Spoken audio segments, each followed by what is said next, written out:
Um, Ewan ko, hindi ko alam kung talagang honest review ba yung ginawa mo or whatsoever.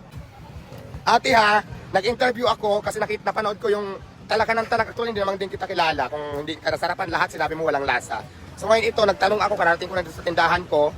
So yun, kaya doon pa rin ako talaga sa mga sasabing may lasa yung ano ko, yung tinda ko. Kasi puro, imagine mo, hindi ako naniniwala kasi lahat naman may lasa. Yun nga lang siguro, baka lang ha, baka hindi mo lang nagustuhan at saka sinasabi mo may hindi maganda yung saysay ng tao ko. Dapat pagka ganyan may problema ka, diretso mo sa akin ha. Hindi yung kukuka ka sa social media kasi hindi maganda tingnan para sa akin yung bilang isang may-ari. Sa sunod, yung mga pupunta dito kung may complain, mas maganda siguro kung gusto mo talaga, concerned ka, gusto mo ako mag-improve pa, sasabihin mo lahat sa akin kung anong problema para magawa natin ng solusyon o magawa ko ng paraan. Hindi magugulat na lang ako kung kumukuka ka na sa social media, sinasabi mo pala, puro paninira. So, hindi maganda yan ugali mo te. Sayang, social-social lang ka pa naman, pero